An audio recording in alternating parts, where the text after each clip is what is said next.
Bakit ka inilagay sa mundong ito?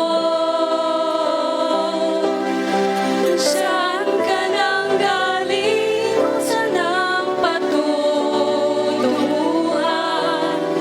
May dahilan kahit di mo ito alam. Ano kaya ang iyong gagawin?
Purihin ang Panginoong Diyos sa mensahe sa awit na atin pong napakinggan.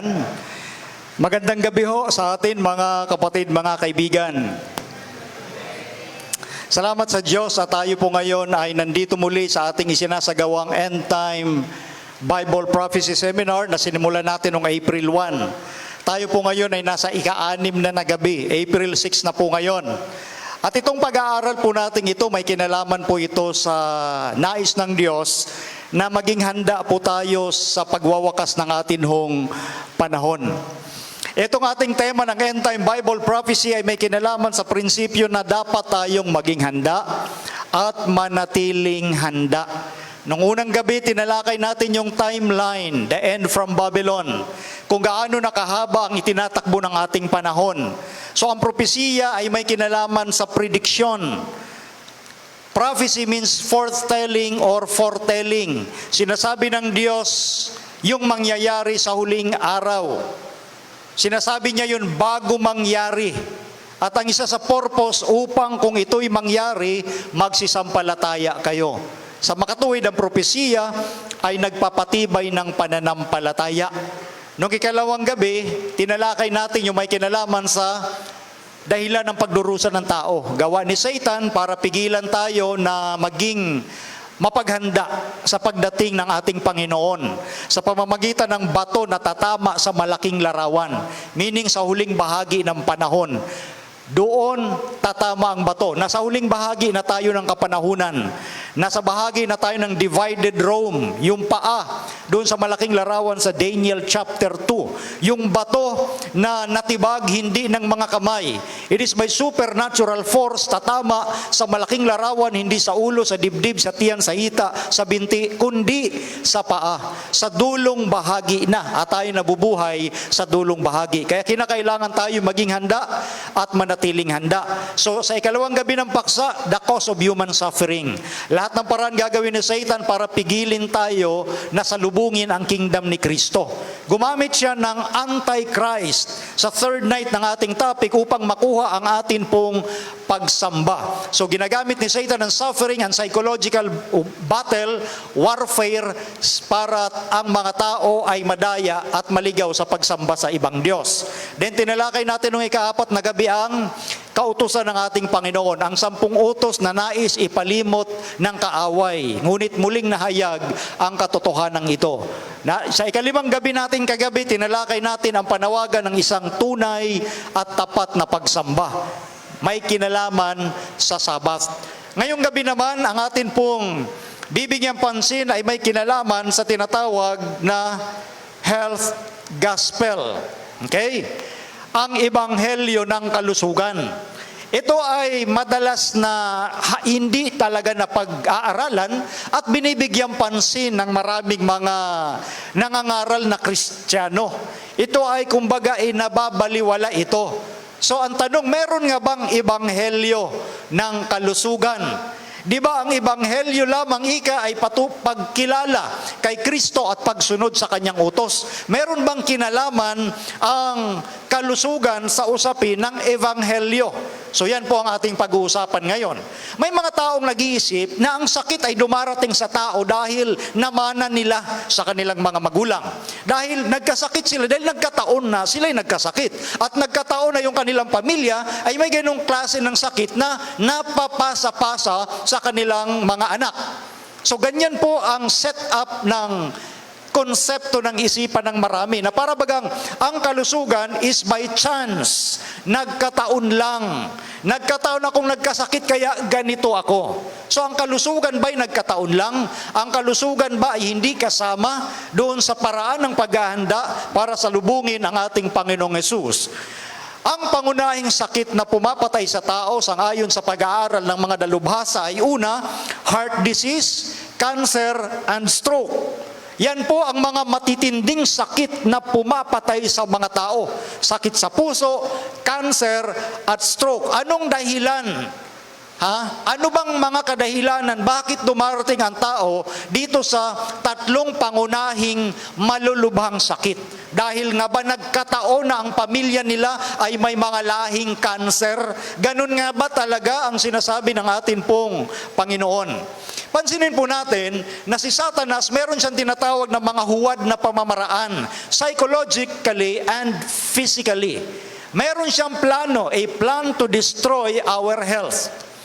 Merong panghuhuwad si Satan para wasakin ang kalusugan ng mga tao. So kinakailangang makita natin yung mga pamamaraan at subtle devices of Satan when it comes to our physical health. Ang sabi sa Apokalipsis 14:6, ito po yung binasa natin ng mga unang gabi dito po sa ating ginagawang pag-aaral, ang huling panawagan sa sanglibutan.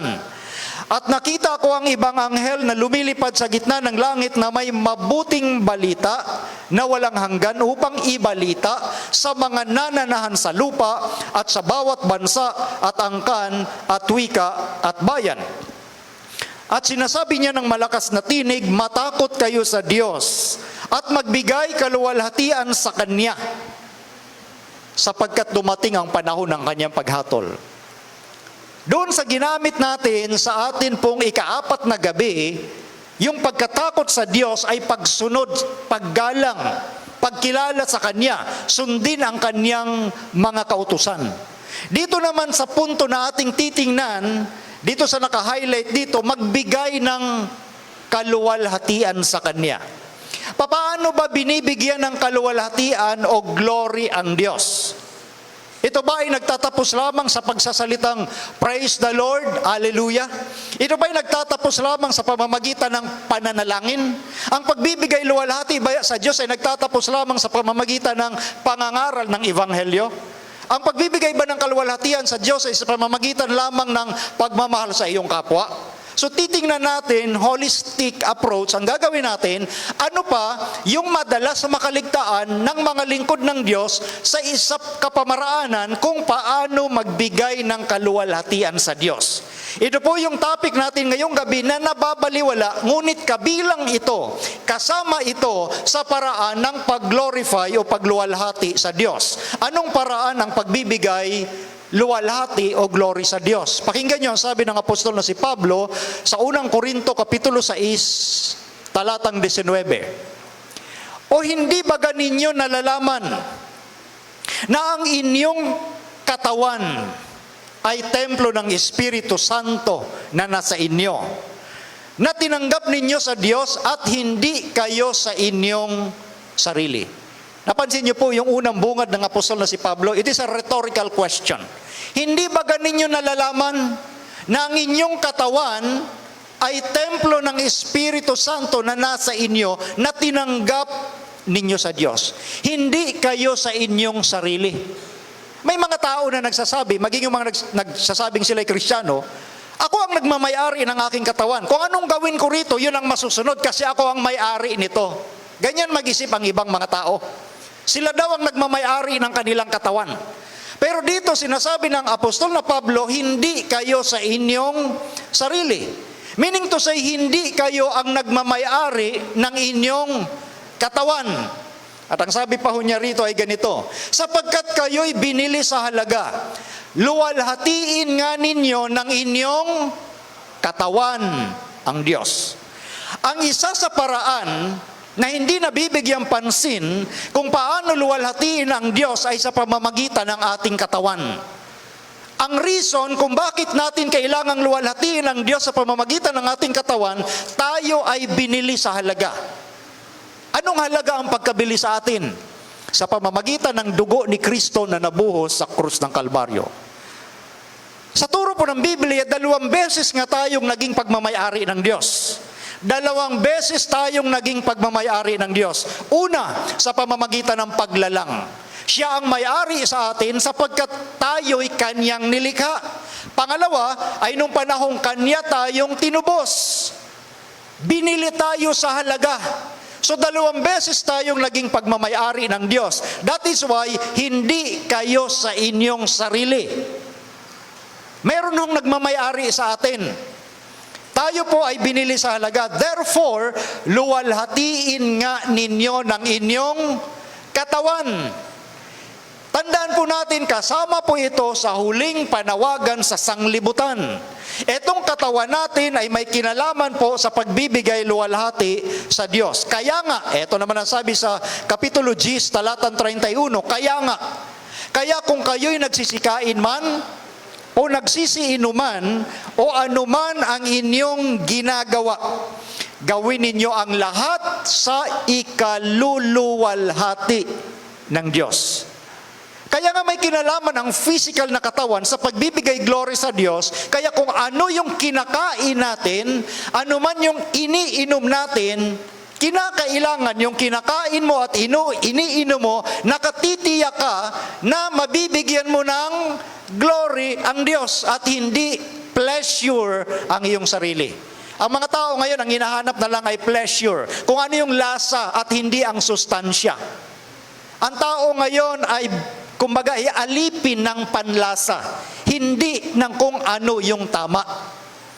So ito po'y panawagan ng Diyos sa Biblia na nababaliwala ng maraming tao.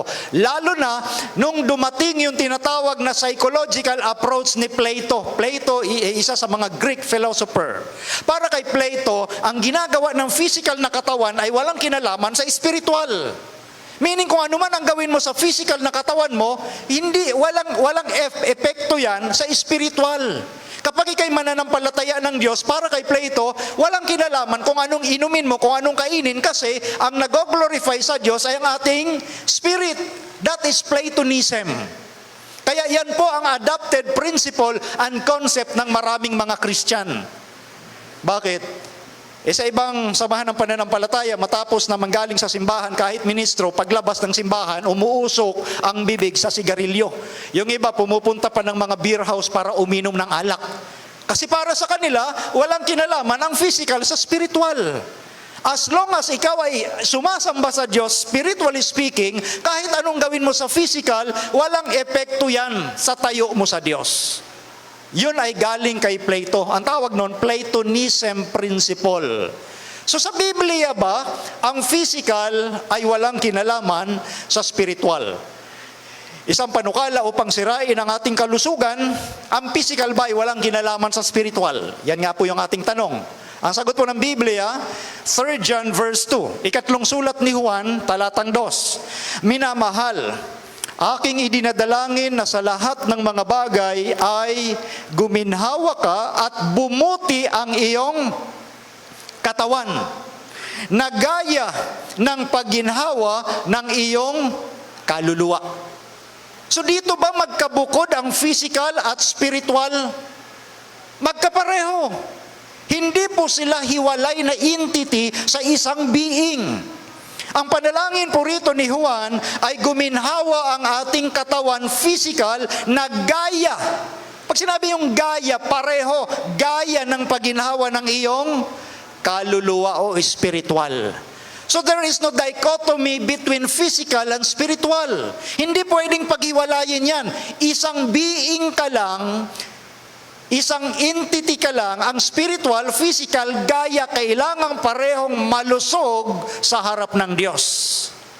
So, iba po ang sinasabi ng Biblia sa isipan ng mga tao. Kaya nga sabi natin, sa End Time Bible Prophecy Seminar, ang kukunin nating sentido ay ang sentido ng Diyos at hindi ang mga popular na konsepto ng tao. Dahil kapag umasa tayo sa popular teachings of men, maliligaw ho tayo ng panghuhuwad ni Satanas para wasakin ang ating kalusugan. Pansinin niyo po ang example, the great example of our Lord Jesus Christ.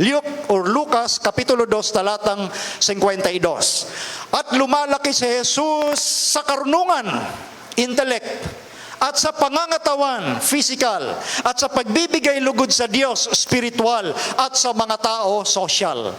The four-dimensional nature of man. Intellectual, physical, spiritual, social, yun po ang nakita sa ating Panginoong Hesus. Kompleto yung four-dimensional nature of man. Yung intellectual, physical, social, and spiritual. Gaano ba kahalaga yung tinatawag na brain bilang nagfa-function? Because healthy body, health is a healthy mind. Pag malusog ang ating physical, malusog din po ang atin pong isipan. Bakit kinakailangang maging malusog ang isipan? Pwede bang maging malusog ang isipan kung mahina at sakitin yung katawan? Of course not. Pag tayo po ay sakitin, imposible na ang isipan mo ay maging malusog din. Ito po ay isang principle na dapat nating maintindihan. Kapag mahina ang ating physical, apektado ang atin pong isipan. Bakit kailangang malusog ang isipan? Sapagkat ang sagot ng Biblia, Roma 8:16, ang Espiritu rin ang nagpapatotoo kasama ng ating Espiritu na tayo'y mga anak ng Diyos. Ang Espiritu ng Diyos nagpapatotoo, nagwi-witness kasama ng ating Espiritu. Napansin niyo po yung dalawang klaseng Espiritu dyan? Ang unang Espiritu, yung nagpapatotoo, and that is the Spirit of God. Kasama ng ating Espiritu. Ang Espiritu na tinutukoy dito ay the higher faculty of men, and that is our mind, our intellectual aspect. So ang Diyos pala nakikipag-usap sa atin sa pamamagitan ng ating isipan. So kung hindi malusog ang ating katawan, apektado ang ating isipan at hindi natin maririnig ang gustong sabihin ng Diyos kapag may problema ang ating isipan. That is why healthy physicality is also healthy mind. So ang ginagawa ni Satan, sisirain ang ating katawan sa pamamagitan ng kawalang ingat sa mga bagay na ating kinakain at iniinom, at kapag nakamit ni Satan na i-destroy o wasakin ang ating katawan, magiging apektado ang ating isipan at hindi natin maririnig ang marahang bulong na tinig ng ating Panginoong Diyos. Yan po ay alam ni Satan, ang mga pamamaraang yan. Kaya ang isa sa example na ginamit niya ay mga huwad na inumin. Sa Biblia po, tubig ho ang pinaka-iniinom na plano ng Diyos para sa tao. Kaso ang tao, hindi nakukontento sa tubig na inumin. Gumagamit pa sila ng mga alternative na inumin. Katulad nito, Satan's counterfeit beverage. Walang iba kundi ang alak. What does the Bible teach about alcohol? Isa po ito sa huwad na inumin na gawa ni Satan bilang kasangkapan upang wasakin ang katawan ng tao. Although sa Biblia mayroong dalawang uri ng alak, unfermented at fermented wine. Yung nakalalasing at hindi nakalalasing. Ang akala ng ibang Bible teachers, pag sinabing wine or alak sa Biblia, isang klaseng alak lang. At yun ay nakalalasing. Ang tawag po doon, one wine theory. Isang teorya lang ng alak.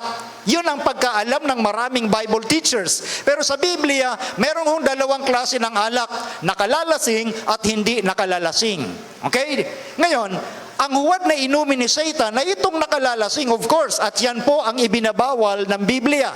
Sabi sa Kawikaan 20 talatang 1, ang alak ay manunuya, ang matapang na alak ay manggugulo, at sino mang napaliligaw sa kanya ay hindi pantas. Ang alak na wayalin, manunuya. Sa ibang salin, mocker. Manggugulo. Wala namang mga lasenggo ho na matino kapag ka nakalasing. Maring merong ilan-ilan bibihira. Pero pag sinabi, typically, usually, pag sinabing manginginom, kasunod niyan yung epekto, manunuya at manggugulo. Yan po ang reality. Yan po ang problema kapag ang tao ay nalulong doon sa huwad na inumin na gawa ni Satanas. Isa po yan sa paraan para wasakin ang katawan. Kaya nga ang sabi ng Panginoon, Kawikaan 23:31, huwag kang tumingin sa alak pagka mapula, pagka nagbibigay ng kanyang kulay sa saro. Sa huli ay kumakagat ito na parang ahas at tumutukang parang ulupong. Ano daw? Huwag kang tumingin sa alak pagka mapula. Yung mga pilosopo, Sasabihin nila, yung bawal lang naman pala sa Bible, yung may kulay na alak. Yung mapula, pwede na siguro yung kulay tubig. Yung inumin ni Ika ng tunay na lalaki. Ayan. Ganyan ang sinasabi ng mga pilosopo. Yung may kulay lang pala ang bawal. Alam nyo mga kapatid, ganito. By principle, nung sinabi ng Biblia, huwag kang tumingin sa alak pagka mapula, it is by principle. Principle po ito. Take note. By gazing at something is the first step toward partaking it. Sa pamamagitan ng pagtingin, yun ang unang hakbang para tangkilikin mo ang isang bagay. Wala yun sa kulay. Ang pagtingin ay unang hakbang para tangkilikin mo ang isang bagay. Pragmatically speaking, ganito yon. Pag kayo ba ay bumibili ng damit sa department store, babae ka man o lalaki, pagdating mo ba sa women's section o sa men's section, basta-basta ka nalang dadampot ng damit at babayaran mo na agad sa counter? Hindi po. Natural, pipili ka muna ng magugustuhan mo. At matagal kang pipili, lalo na mga babae, ang tagal talaga pumili. Pagsama ang mga asawang lalaki, ang tagal mong naghihintay. So, hindi yung dadampot ka kaagad at babayaran mo. Therefore, by principle, it is gazing at something is the first step toward partaking it. Ang pagtingin ay isang hakbang o unang hakbang para tangkilikin mo ang isang bagay. Yun po ang sinasabi ng Biblia. Dahil ang kinakailangan lang ay tumikim ka. Hindi ka naman magiging manginginom kung hindi ka tumikim. Kailangan mo munang tumikim. Kaya nga may kanta. Ano ang kanta? Sa simula ay patikim-tikim.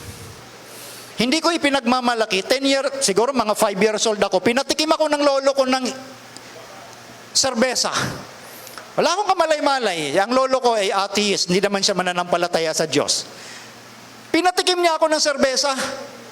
Batang-bata pa lang ako. At siyempre wala naman ako malay, ba't mapait? Pero yun ang naging direction ko nung ako'y naging teenager na. Naging manginginom din, kaya alam ko ang ugali ng mga manginginom. At marami ditong mga dating manginginom, di ko na isa-isahin. Salamat sa Diyos at nakabalik kami sa Panginoon. Naging biktima rin po kami ng huwad na inumin ni Satanas. Naging manggugulo rin kami. Naranasan ko nga mamagshot Alam niyo ano magshot? Dadaling ka sa presinto, pahawakan sa'yo, front view. Andiyan yung pangalan, Jerry Sarmiento Jr. Side view. Ayan, namagshot ako dahil sa alak. So ito talaga ay manggugulo. Ito po ay manunuya. Kaya nga sinasabi ng Panginoon, huwag kang tumingin sa alak pagka mapula kapag nagbibigay ng kanyang kulay sa saro. Maraming nabibiktima nito. At kung yung iba ay nagpatuloy sa ganitong gawain, malungkot ang kanilang nagiging wakas. Ngayon, ang sabi po rito, alcohol is deceptive. Talagang mapandaya ang alcohol. It is addictive. Yes, nakaka-addict po yan. Can you imagine ang pait na gustong-gusto mo pa? Lalo na yung malamig-lamig, ang sarap sa lalamunan. Di ba, Brother Jeff? Sarap sa lalamunan yan. It destroys brain cells. Sinisira talaga ang ating mga brain cells. It dramatically affects our ability to reason. Siguro ang dami ko ng brain cells na nasira. Buti na lang, nung ginamit ako ng Panginoon, naalala ko yung mga talata na gustong ipaalala ng Panginoon. Pero ang reality, mga kapatid, marami kang nasisirang brain cells. At kapag ikaw ay nasa kalagayan na ikaw ay addict sa alak, apektado yung kakayanan mong mga tuwiran. Di ba, paglasing, simpleng-simple, pragmatically ang ating pag-uusapan, realistic. Paglasing, nakita mo na, pahapay-hapay na, at sasabi, ay pare, tutulungan kita, mukhang babagsak ka na. Anong sasabihin ng lasing? Pare, kayang-kaya ko to, kaya ko pang umuwi ng bahay. Pero maya-maya, bumagsak na. It affects our ability to reason. Walang lasing kung hindi nagpapatalo, lalo na sa usapan. Ako, payabangan yan. Payabangan yan, kaya ang sunod niyan, away na talaga. Ganun ho yan. Yan ho ang pamamaraan ni Satan para wasakin ang mga anak ng Diyos. Kahit mali na, para sa kanya, tama pa rin siya. Di ba? Yan ang problema sa lulong sa ganitong bagay. 2 out of 5 people who begin drinking have serious problems. 2 daw sa 5 na nagkaroon ng habitual drinking ay nagkakaroon ng serious problem. Yan po pagdating sa inumin. Pagdating sa hangin, nilalason din ni Satanas ang ating kapaligiran. At ginagamit niya itong mga bagay na ito. Ito pong mga magpipinsan, nicotine, cocaine, heroin, strychnine, caffeine. Napansin niyo po yung magpipinsang INE? Yan po ang mga element sa nicotine, paninigarilyo, sa cocaine, sa mga drogista, heroin, strychnine, at yung sa kape, yung mga caffeine. Magkakamag-anak po yan. May mga element yan para wasakin ang atin pong kalusugan.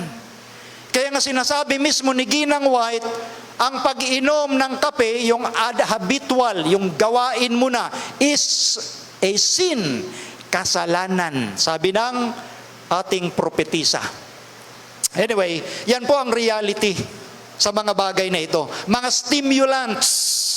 Maring alive ka, pero apektado pa rin ang atin pong isipan, ang ating physical sa mga bagay na yan. Pansinin niyo po, ito'y matagal ng eksperimento sa Sloan Kettering Institute of Cancer Research.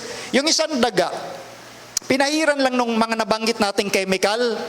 Mga ilang minuto, nangingisay na itong dagang ito doon sa video. Nangingisay na. Pinahid lang yung magpipinsang INE.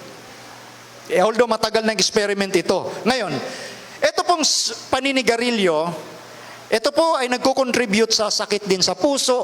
Sinasabi naman ng mga doktor yan, hayagan po yan. Strokes, various forms of cancer, emphysema, premature births, poor circulation of the blood, shortness of breath. Ito yung kakapusan ng paghinga. Yan po yung mga epekto ng pagtangkilik sa mga bagay na yan.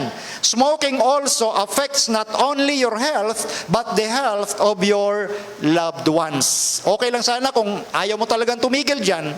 Kung ikaw lang ang apektado, medyo okay pa yun, pero apektado rin yung mga kasama mo sa bahay eh. Mga second-hand smoke, yan ang mas malala. May sinasabi pa yung mga doktor, third-hand, yung mga kumapit dito sa mga damit na nalanghap mo. Malaki din pala epekto nun. So ganun katindi yung lason na dala ni Satanas. Kaya sa mga taong nalulong sa bagay na ito, kahit anong gawing ipakita na mga picture na masasamang epekto sa alak, sa baga, sa mga physical na sa mga organs natin, baliwala sa kanila. Kasi alipin sila ng addiction sa bagay na ito. At hindi sila makaalis dito maliban na kilalanin nila ang Diyos at baguhin ang kanilang lifestyle. Ngayon ito, meron bang sinasabi ang Diyos tungkol sa mga bagay na dapat nating kainin, sa mga bagay na dapat nating tangkilikin ng ating mga katawan, sa mga bagay na ating kinakain? Ano ang original? Eto na. Ano ang original na pagkain na ibinigay ng Diyos sa tao? Pag pinag-usapan ng original, nasa Henesis yun.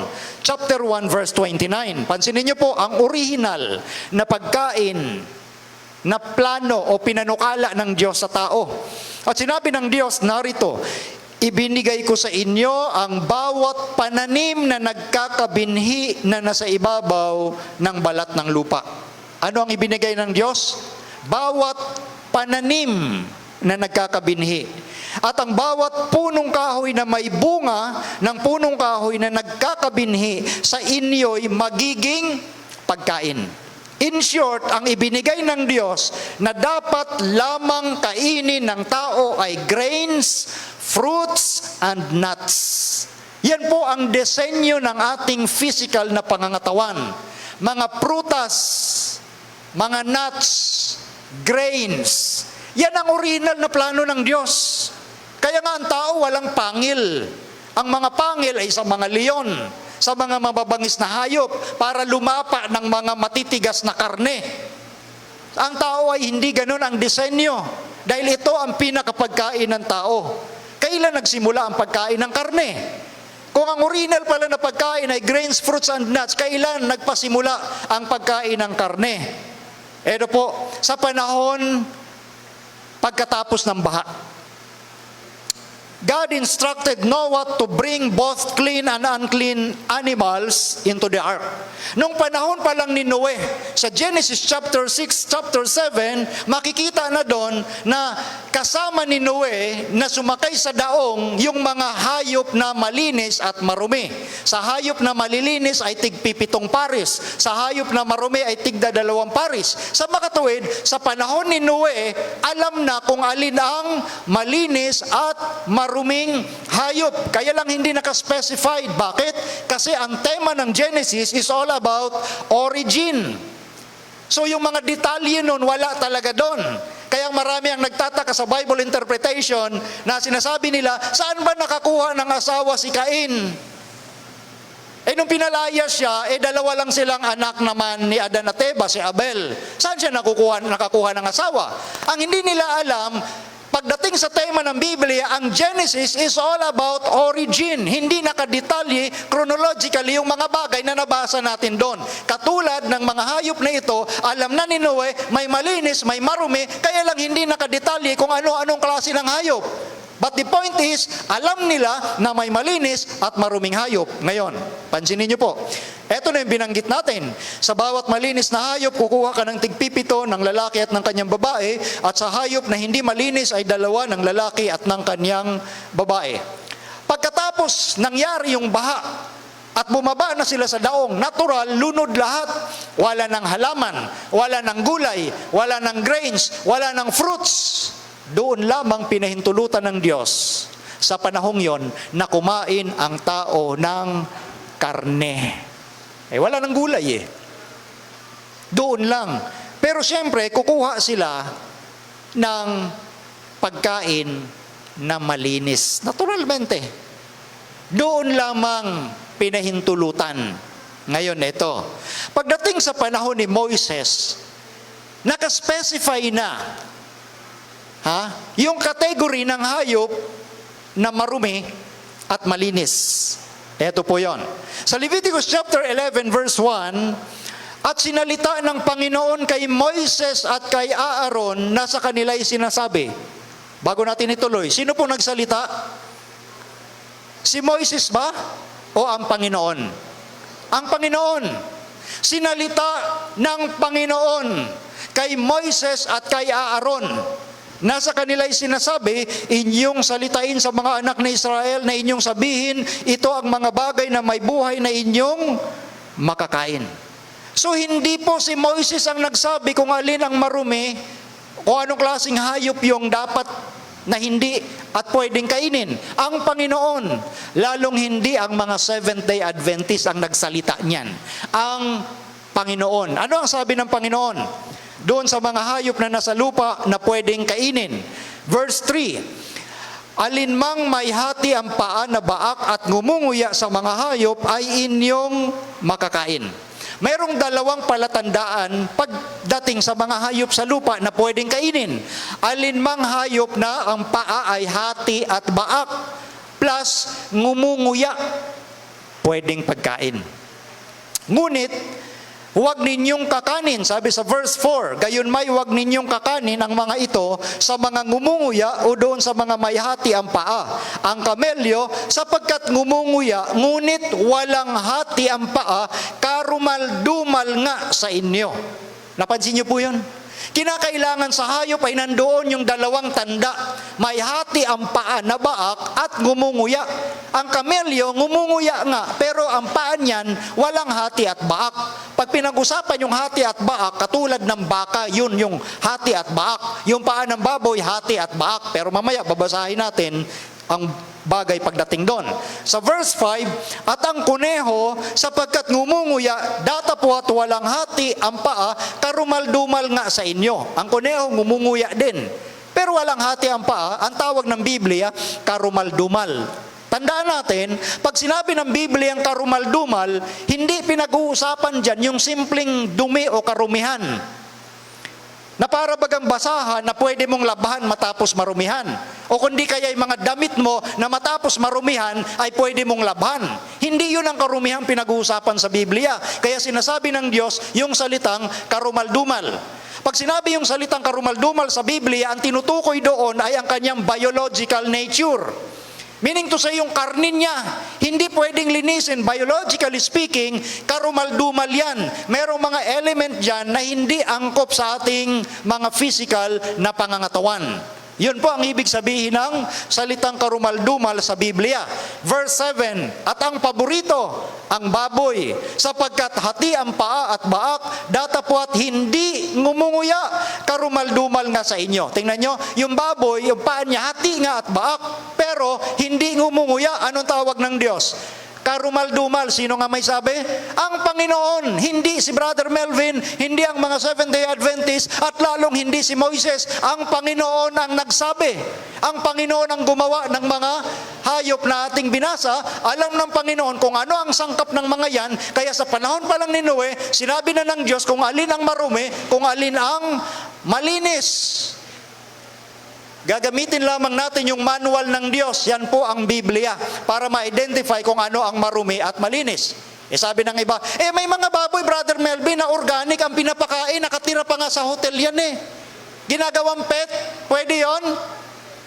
Sabi nga natin mga kaibigan, mga kapatid, ang pinag-uusapang karumihan, biological. Hindi kayang baguhin ng tao sa pamamagitan na ang pagkain mo ay mga steak. Nakukumutan ka pa sa hotel, naka-aircon ka. Subukan mong pakawalan niyang naka-hotel na baboy na yan. At pag may nakitang pusali, paborito niyang puntahan yon. Kasi nga, biological nature niya, ang karumihan. Dahil ang purpose ng mga bagay na ito, sabi nga, bakit ginawa naman yan, Brad Melvin, yung mga hayop na yan, hindi naman pala pwedeng kainin. Of course, hindi lahat ng ginawa ng Panginoon ay pwedeng kainin. May mga bagay na ipinapakain siya. May mga bagay na iba ang gamit. For example, ang baboy. Ang baboy po, kabilang sa tinatawag na scavengers of the land. Pag sinabing scavenger, sila po yung mga basurero sa lupa. Kaya mga dumi yung kanilang kinakain. Kahit pakainin mong organic yan, yung nature pa rin niya, karumal-dumal. Maya-maya, babalikan natin yan. Verse 8, huwag kayong kakain ng laman ng mga iyan, yun inisa-isa na. At ang bangkay ng mga yaon, huwag ninyong hipuin, mga karumal-dumal nga sa inyo. Sabi ng Panginoon. Ngayon, sa verse 4 ng chapter 14 ng Deuteronomio, ang sabi naman ng Diyos, ito ang mga hayop na inyong makakain. Ito naman yung mga hayop na makakain. Sa madaling salita, sumunod tayo sa sinabi ng Diyos. May mga pwede at hindi pwede. Ito ngayon yung pwede. Bakit ka magpipilit sa hindi pwede? Ang Diyos ang lumikha sa atin. Siya dapat masunod. Sabi dito, ito ang mga hayop na inyong makakain. Ang baka, ang tupa, at ang kambing. Marami naman pala Yung baka, ngumunguya at hati ang paa at baak. Ang tupa, ngumunguya din at hati ang paa at baak. Ang kambing lalo na, ngumunguya din at hati ang paa at baak. Kaya pwedeng kainin kasi nandoon yung dalawang tanda. Ang malaking usa, ang maliit na usa, at ang lalaking usa, at ang mabangis na kambing, at ang pergargo, at ang antelope, at ang gamuza. At bawat hayop na may hati ang paa at baak at ngumunguya sa mga hayop ay inyong makakain. So may pagkain para sa atin, may pagkain hindi para sa atin. Ganon kasimple yon mga kaibigan at mga kapatid. Ngayon, yun ay mga hayop sa lupa na instruction ng Panginoon. Paano naman yung mga hayop na nasa tubig? Ito naman po yung kanyang palatandaan. Balik tayo sa Leviticus 11, talatang 9 at 10. Sabi rito ganito, ang mga ito'y inyong makakain sa mga nasa tubig. Alinmang may mga palikpik at mga kaliskis sa tubig, sa mga dagat at sa mga ilog ay makakain ninyo. Ano naman ang tanda? May palikpik at kaliskis. Yun ay pwedeng kainin kapag meron nun. At lahat ng walang palikpik at kaliskis sa mga dagat at sa mga ilog at sa lahat ng mga gumagalaw sa tubig at sa lahat ng may buhay sa tubig, pawang. Ano uli ang ginamit na term? Karumal-dumal nga sa inyo. Ang pinag-uusapan nga pag sabing karumal-dumal ay biological nature. Katulad ng inyong nakita dyan na larawan, yung itinuturing ngayong mga seafoods. Wow, kasasarap naman ng mga yan. Nung ako po ay dati kabilang pa sa ganyang pananampalataya, ay paborito ko yung mga pagkain yan, katulad nito. Ang bango kaya niyan. Iniihaw pa lang, ang sarap na sa panamoy, lalo na sa lasa. Pero hindi pala ito kasama sa pagkain na binigay ng Diyos. Hindi pala kasama, tingnan nyo. Merong nag-research, si Dr. Bruce Holstead, nakumpirma niya sa kanyang research na yung instruction sa Leviticus 11 at Deuteronomio chapter 14, kapag sinunod ng tao yan, magiging less sila sa mga malulubhang sakit. Napatunayan niya ni Dr. Bruce Holstead, lalo na itong mga tinuturing na seafoods. Kapag iniwasan niya ng mga tao, mas hindi sila magkakaroon ng mga malulubang pagkakasakit. Halimbawa, ito namang mga tahong. Ang sabi niya, sabi ng Prevention Magazine, shellfish are dirty and dangerous. Yung mga bagay na yan, mga natikman ko na yan, ang sarap. 10 piso lang dati yung isang ganyan, sasabawan mo na at ulam mo na ng tanghalian yan. Pwede pang abutin hanggang hapunan dahil marami. Sasabawan mo lang, ay grabe, ngingiti-ngiti si Brad Mayo kasi alam niya yun. Di ba? Masarap ho kung lasang pag-uusapan. Kaya lang pag pinag-usapan ng kalusugan, masama pala yan. Kaya nga sabi natin, may mga tao na alipin na sila ng panlasa at hindi yung sustansya. Iba po ang lasa sa sustansya. Marami ngayong biktima ng lasa at ayaw nila sa sustansya. Yan ang malaking problema kapag alipin ka na ng lasa. Dito nga, noong 1988, tingnan nyo, lumang figure na ito at report.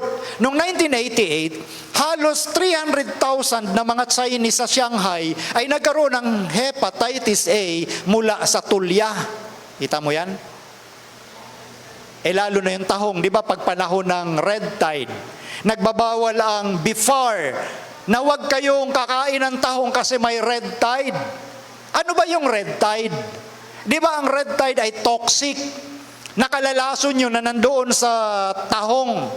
Bakit ho? Ano ba ang function o ang gamit ng mga tinuturing na seafoods like alimango, sugpo, mga tahong, at iba pa? Ano ang kanilang gamit? Bakit sila nilikha ng Diyos? Kung ang baboy ay scavenger of the land, ang mga seafoods, kung ituring ng mga tao, ay scavengers of the waters. Sila po ay mga basurero ng tubig. Sino po sa inyo nakasakay na ng barko tawid dagat? O kukunti lang kami, yung iba mayayaman, eroplano lahat yung mga yan. Sa mga nakasakay ng barko, ako noon, pabalik-balik lang ako ng Bisaya. Sa mga nakasakay ng barko, tawid dagat, malansa ba ang amoy ng tubig dagat? Hindi. Hindi malansa amoy dagat. Pero bakit ko tinanong yon? Kasi ganito yan mga kapatid, mga kaibigan. Lahat ng toxic ngayon sa mundo, mga itinatapon sa ilog na kung ano man toxic, basura, meron pa diyang mga bangkay ng hayop o mga, sabihin natin, mga bangkay ng tao, tuloy-tuloy yan sa dagat. Meaning to say, napakarumi ng dagat. Yung Canada lang, pag nagtapon ng basura sa atin, grabe. Ang dagat, punong-puno ng toxic. Pero imagine ninyo na ang dagat hindi mabaho. Kasi nga, merong basurero ng dagat. Yan ang trabaho ng mga seafoods kung ituring. Kaya nga, pag panahon ng red tide, pinagbabawalan ka ng BIFAR. Kasi hinihigop ng tahong yung toxic sa tubig. Dahil ang gawain ng mga yan, basurero ng tubig. Tapos kakainin mo, basura din. Diba? Yan katuso si Satan. Kapag ang tao ay nabiktima ng kanyang dila, ng kanyang panlasa, wala siyang pakialam doon. Ang importante sa kanya, yung pleasure, yung kagalakan na matikman, yung paborito niyang masarap na pagkain. Ngayon, pag nagkasakit, sasabihin niya, hindi, lahi namin kasi to. Yan ang malaking problema ho dito, mga kapatid. Ngayon, yan ho ang sinabi paulit-ulit ni Dr. Bruce Holstead. Yung mga isda na sinasabi sa Leviticus at Deuteronomio na may palikpik at may kaliskis, safe sa tao. Yan ang wisdom ng Diyos. Kasi nga, for example, ang bangos, ang tilapia. Bago mo kainin yan, kakaliskisan mo yan dahil nandoon sa kaliskis, sa kanyang palikpik, yung dumi. Lalo na sa kanyang hasang. Tinatanggal yan bago lutuin.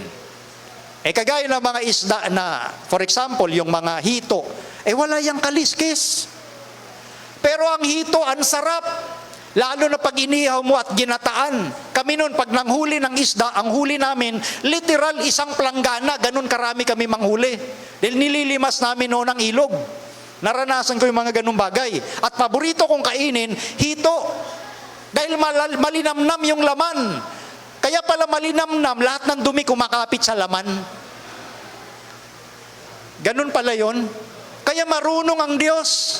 Matalino ang Diyos. Alam niya, siya ang gumawa niyan. Kailangan may proteksyon. Yung isdang kakainin ng aking mga anak.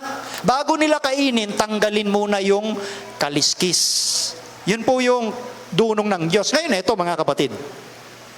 Our food choices affect our bodies, our minds, our children. Kung ano yung pinipili nating kainin, nakaka-apekto talaga yan sa ating katawan, isipan, maging sa ating mga anak. Nung panahon po na sinabi ito sa awit, kasi may mga taong nag-iisip, bakit ang daming bawal naman? Kaya sabi ng iba, ayaw ko maging Sabadista, ayaw ko maging Adventist kasi ang daming bawal dyan. Sino nga po uli ang nagsalita? Ang Diyos. Bakit sinabi ng Diyos na huwag kainin? Magdudulot ng hindi mabuting kalusugan sa iyo. Meaning to say, mahal ka ng Diyos, kaya ayaw niyang ipakain yung karumal-dumal na bagay. Sabi po sa awit 84 verse 11, hindi siya magkakait ng anumang mabuting bagay sa nagsisilakad ng matuwid. Hindi po madamot ang Diyos. Hindi niya ipagkakait yung mga bagay na makakabuti sa iyo. Kaya pag sinabi ng Biblia, huwag ito anak, kasi mahal ka ng Diyos, ganun kasimple yun. Mahal ka ng Diyos, kaya sinabi niya, huwag mong kainin ito, magiging biktima ang iyong kalusugan, physical, and eventually, magiging apektado ang iyong tinatawag na spiritual. At si Satanas, yan yung kanyang pandaraya. Sinasabi niya, ang Diyos madamot. Kaya nung ito yung kanyang unang ginamit kay Eva, tunay bang sinabi ng Diyos, huwag kayong kakain sa alinmang punong kahoy sa halamanan? Ano ba ang sabi ng Diyos kay Adan at Eva? Lahat ng bunga ng punong kahoy, lahat inyong makakain, puwera lang sa isa. Pero nung sinabi ni Satan, huwag kayong kakain sa alinman, pinalilitaw na ang Diyos ay madamot.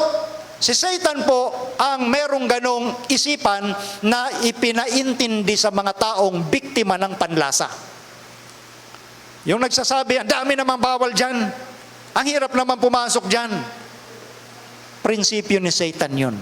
Sana kumalas tayo habang tayo naghihintay sa kaharian, ang batong si Kristo. Kay Satan, God is a withholder. Ang Diyos ay madamot. Ayaw niyang ibigay sa iyo yung para sa iyo. Ngayon, tingnan niyo ha. Historically sa Biblia, yung haba ng buhay ng tao nung unang panahon, nakadepende sa kanilang kinakain. Yung haba ng buhay noon, at ikumpara natin yung haba ng buhay natin ngayon. Noong panahon ng mga patriarka, bumaba yung tinatawag na haba ng buhay nila matapos yung baha. Sa Genesis 5:27, bago nagkaroon ng baha, ang haba ng buhay ni Matusalem bago siya namatay ay 969. Can you imagine? 969 years old si Matusalem or Metosela bago siya namatay.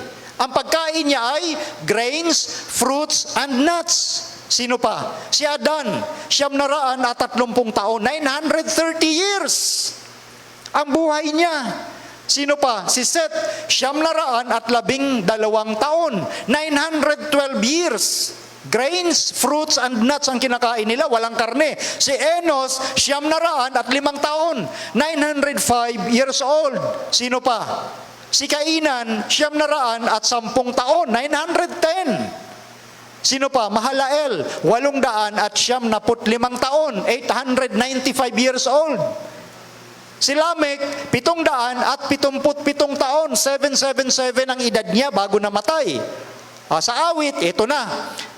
After na ng baha, At nung pinahintulutan na kumain ng karne ang tao, ang average ng buhay ng tao ayon sa awit 90 Gs, ang mga kaarawan ng aming mga taon ay 70 taon, 70. O kung dahil sa kalakasan ay umaabot ng 80 taon. Kita nyo? Matapos ang baha at nagsimulang kumain ng karne ang mga tao, ang buhay na lang 70. Ito ang bonus, pwede kang umabot ng 80. Depende sa kalakasan. 70 to 80. Ngayon, tingnan nyo, may namamatay 21 dahil sa heart attack, dahil sa stroke. Yung pinsan ko, 32 years old, namatay dahil sa stroke. Inatake sa puso. Batang-bata. So sa tingin nyo, gaano na ang average ng buhay ng tao sa 21st century? Ay natatakot akong tingnan. Kasi mababa na talaga kumpara sa sinabi ng Biblia. Dahil saan? Pagkain ng mga karne, lalo na yung karumal-dumal na sinabi ng Biblia. Ngayon nga, kahit sabihing baka pa yan, kahit malinis pa yan, nag-iingat na rin ang mga tao, lalo na ang mga Seventh-day Adventists. Bakit? Dahil doon sa pag-handle ng karne. Bago pa umabot sa palengke yung karne na yan, kahit baka pa yan, lalo na kung baboy yan, matinding bakterya na ang kumakapit dyan bago pa dumating sa palengke, lalo na yung hindi marunong mag-handle ng mga karne ng mga yan. Ganon katindi ang dinaranas ng mga tao ngayon, kaya nagkakasakit ng cancer, heart attack, stroke, dahil sa pagkain ng mga bagay na ito. So lalo na pag kinain natin yung mga karumal-dumal. Dahil ang panahon natin ngayon, iba na. Nandito yung maramit iba't iba o samot-saring sakit, mga bakterya na nakikita sa mga karne. Ang hindi pagsunod sa Diyos ang dahilan ng pag-igsi ng buhay ng tao. That is the reality of it all. Yung hindi pagsunod ng tao sa Diyos, yun ang tunay na dahilan kung bakit umigsi ang buhay ng tao. Tingnan nyo ha, etong mga diet na ito, like pork o baboy, natuklasan naman ito talaga sa atin pong mga modernong siyentipiko, na ang baboy, una, loaded with saturated fats and cholesterol. Pangalawa, cancer in the pig's skin, yung sa kanyang balat, kidneys, the lymphatic system, and other internal organs is common. Pangkaraniwan na lang pala itong mga sakit na nakukuha mula sa karne o balat ng baboy. Lalo na litson. Sarap kaya nung balat nun, sabi nila. Okay? Number 3, pork products are regularly preserved with nitrates which are known to produce cancer-causing compounds. So yung mga karne daw ng mga baboy na ito, regularly, pinipreserve yan. Pero ang mga components sa pag-preserve, nitrates, na kilala sa pag-produce ng cancer-causing compounds. So nakakatakot po talaga ito, lalo na sa mahilig tumangkilik sa sinabi ng Diyos na karumal-dumal na karne. Kapag sinilip yung laman ng karne ng baboy, merong tinatawag dyan na, ang tawag nila sa science ay trichina larva. Yan po ay mga microorganisms na hindi mo makikita with your naked eye. Makikita mo lang yan sa microscope. Meaning, ang karne ng baboy, kapag niluluto mo at mainit yung karne, hindi gagalaw yung mga microorganisms na yan. Yan trichina larva. Hindi gumagalaw. Pero pag lumamig yung karne at sinilip mo yan sa microscope, makikita mo yung mga microorganisms naggagalawan. Kasi meron silang tinatawag, ayon sa mga doktor, heat resistant. Meaning pag mainit, hindi sila gumagalaw. Pero pag malamig na yung karne, magagalawan yung mga yan. Sa makatuwid, hindi napapatay yung mga microorganisms na dahilan na nagkakasakit ng maluluba ang mga taong mahilig sa karne, lalo na ng baboy. Yun po ang tunay na kadahilanan kung bakit sinabi ng Diyos, ang karne ng mga yan, karumal-dumal, biological nature. Kahit ilaga mo yan ngayong umaga, iprito mamayang tanghali, at iihaw mamayang gabi, nandyan pa rin yung mga microorganisms na masama sa kalusugan ng tao. Kaya nga ang Diyos marunong, siya ang gumawa ng mga yan. Alam niya yung pwede sa'yo at hindi pwede sa'yo.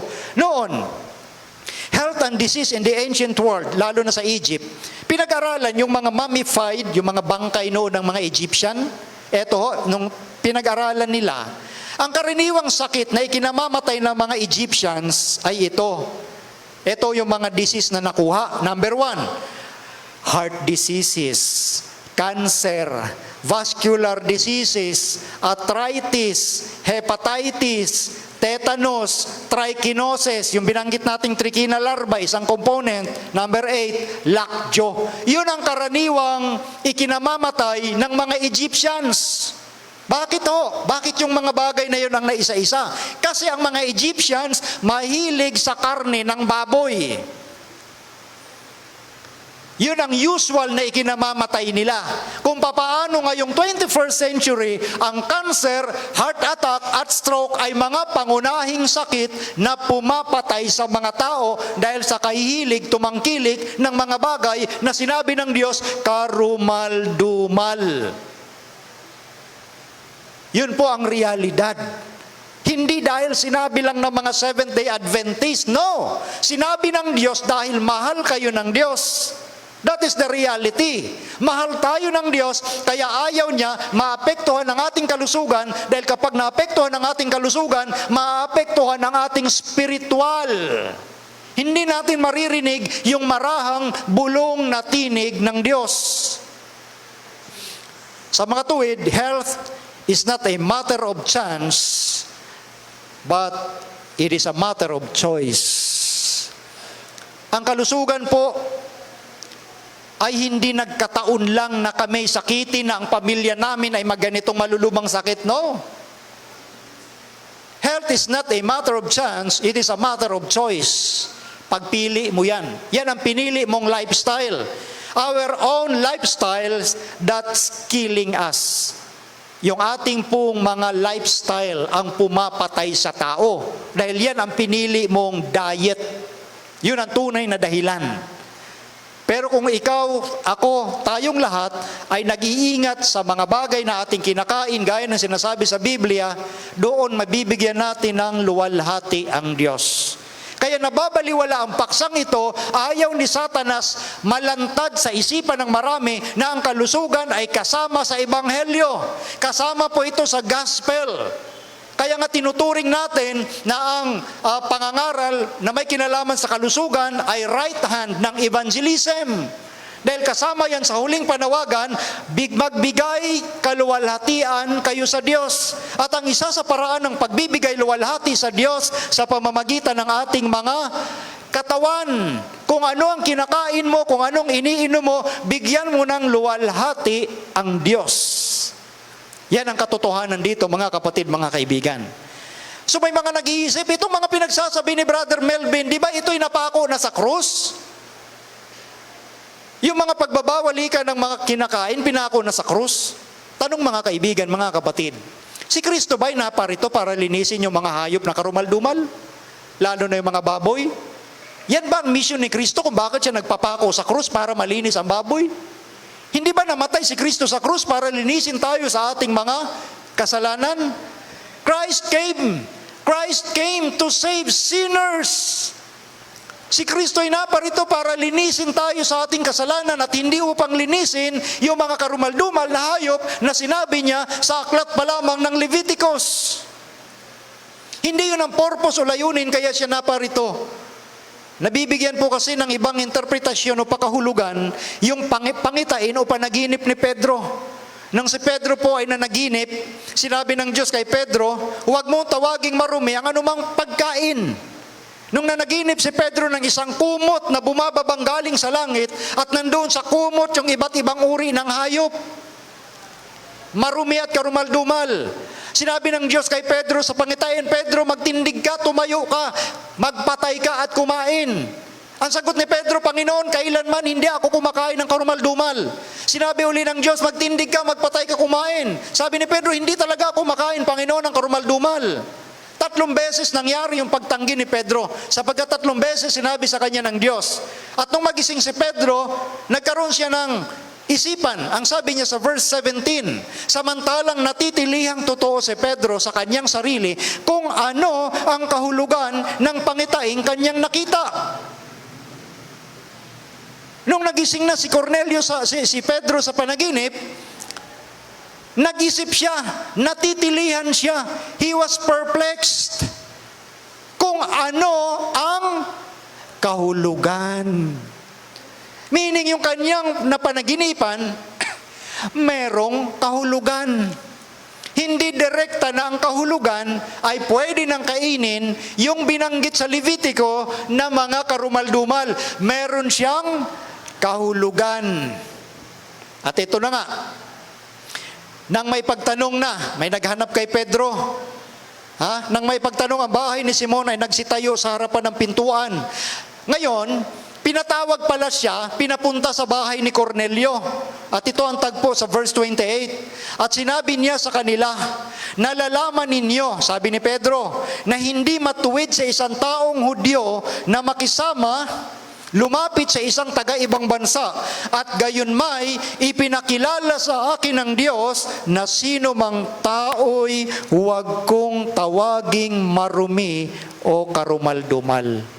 Ang kahulugan pala ng pangitain ay hindi patungkol sa mga hayop na karumaldumal, kundi sa mga tao na nilinis ng Diyos.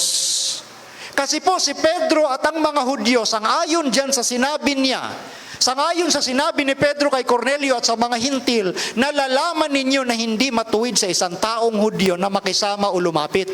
Ang mga Hudyo hindi po nakikisama kapag hintil. Kapag hintil ang kanilang kausap. Hindi po sila nakikipag-usap, hindi sila pumapasok sa bahay ng mga hintil. Kasi ang iniisip ng mga Hudyo, ang mga hintil. Pag sinabing hintil, kung hindi ka Hudyo, hintil ka. Ganun lang kasimple. Ang isipan ng mga Hudyo, pag hintil ka, marumi ka at karumaldumal. Kaya nga ang sabi ni Pedro, gayon may. Napansin niyo po yung twist. Gayon may. Meaning to say, kung ang isipan nila dati ay ganon, gayon may. Merong panibagong isipan na ipinakita sa kanila ang Diyos dahil ang una nilang isipan na kilalanin ang mga hintil na marumi at karumaldumal, mali. Kaya sinabi sa kanya ng Diyos, gayon may ipinakilala sa akin ng Diyos. Kita niyo? So ipinakilala sa isipan ni Pedro at sa mga alagad ni Kristo na huwag niyong isipin na ang mga hintil marumi at karumaldumal. Bakit? Sila din ay nilinis ng ating Panginoong Hesukristo. So hindi ang pinag-uusapan doon sa panaginip ni Pedro ay mga karumaldumal na nilinis. Kay Kristo tayong lahat ay pantay-pantay at iisa. Kaya nga sabi sa unang Korinto 3:16, hindi ba ganinyo nalalaman na kayo'y templo ng Diyos at ang Espiritu ng Diyos ay nananahan sa inyo? Kung gibain ang sino man ang templo ng Diyos, siya igigiba ng Diyos, sapagkat ang templo ng Diyos ay banal na ang templong ito ay kayo. Ito ang nais ng Diyos. Tayo ay templo ng Diyos. Huwag ninyong gibain ang inyong katawan sa pamamagitan ng pag-abuso sa mga bagay na sa panlasa ninyo ay masasarap. Kinakailangan kung ano ang sinabi ng Diyos. Dahil pag binaliwala mo yan, magigiba ang iyong katawan at pababayaan ka ng Diyos na mawasak ang iyong katawan. Kaya nga maraming namamatay sa mga pangunahing sakit na nararanasan ng mga tao ngayon. So, how can I have victory over my undesirable habits? Paano ako magkaroon ng tagumpay doon sa mga hindi tamang ginagawa ko, lalo na sa pagkain? May sinabi ang ating Panginoon sa 2 Korinto 12:9. Kung sa ating mga kaibigang narito at sa mga nanonood sa internet, kung nag-iisip kayo, ganun pala, so paano ito? Para sa akin, ang hirap tanggihan. Para sa akin, ang hirap bitawan yung dati kong kinasanayang panlasa. Paano ako magtagumpay dito? May pangako si Kristo. Ang sabi niya, ang aking biyaya ay sapat na sa iyo. Sapagkat ang aking kapangyarihan ay nagiging sakdal sa kahinaan. Panghawakan natin yung pangako ni Kristo. Ang kanyang biyaya ay sapat.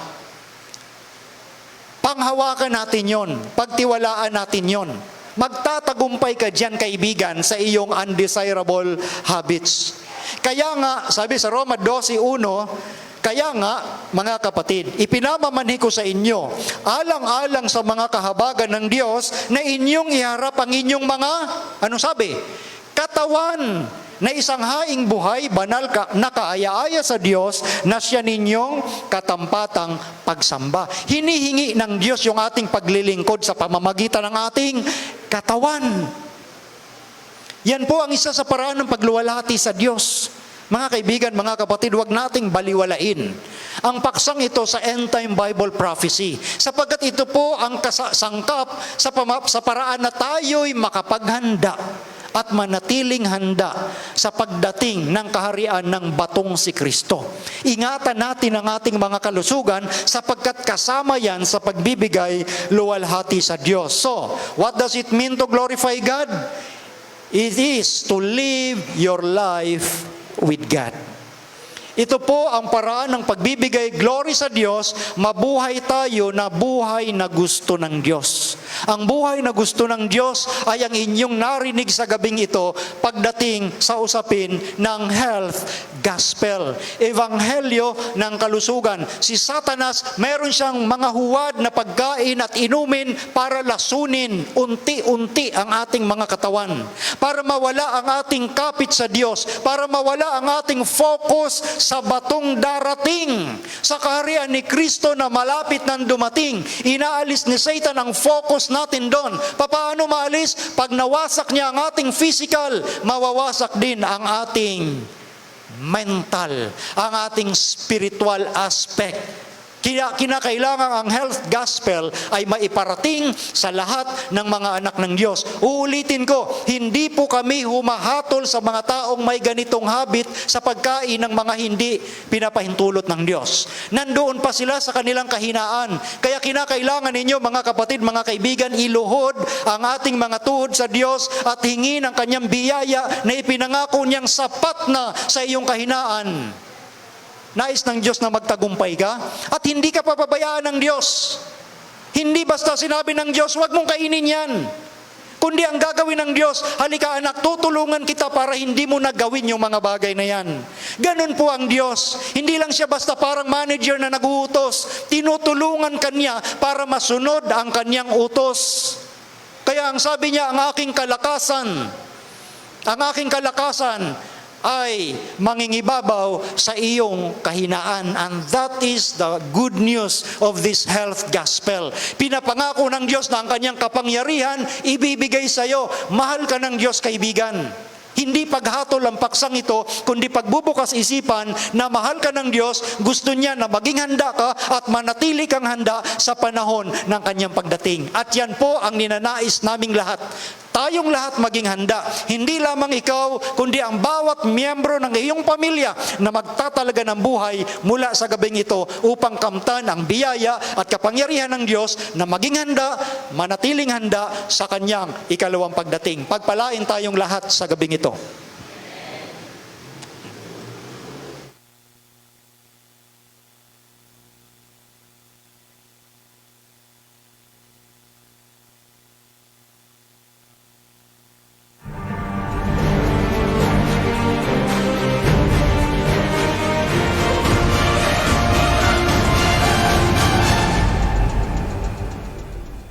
Bilang tugon po sa napakagandang mensahe na ating napakinggan, atin pong awitin ang ating theme song, Soon Jesus Will Return.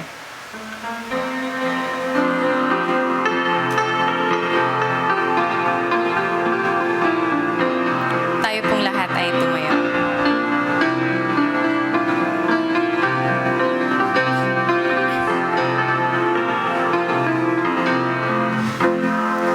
Signs of the end are fast fulfilling. Soon Jesus will return. He will bring to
Salamat dakilang Diyos sa inyong kabutihan sa bawat isa sa amin. Salamat sa pagpapaunawa na kinakailangan naming ingatan ang aming mga katawan na isang pribilehiyo mula sa inyo na aming maintindihan ang usaping ito. Sapagkat ito po ay isa sa paraan na kami makapaglingkod ng lubusan, physically and spiritually sa inyo. Tulungan ang aming mga kaibigan na magtalaga ng kanilang mga sarili. Sa kanilang narinig na katotohanan ito, manatili ang kapayapaan sa kanila, sa kanilang sambahayan, sa kanilang buong pamilya, na maging handa sa inyong malapit ng pagdating. Tulungan ang bawat isa na maging handa at manatiling handa. At ingatan kami sa aming pag-uwi sa aming mga tahanan, ihatid kami ng inyong mga makapangyarihang anghel. At ang Santong Espiritu patuloy na umakay sa amin upang patuloy na bumalik at maalamang lubos ang inyong mga plano sa aming mga buhay, sa amin pong nalalabing mga gabi ng aming pag-aaral. Salamat o Diyos sa pagtugon muli sa aming mga dalangin, alang-alang na lahat sa pangalan ng Panginoong Hesus. Amen.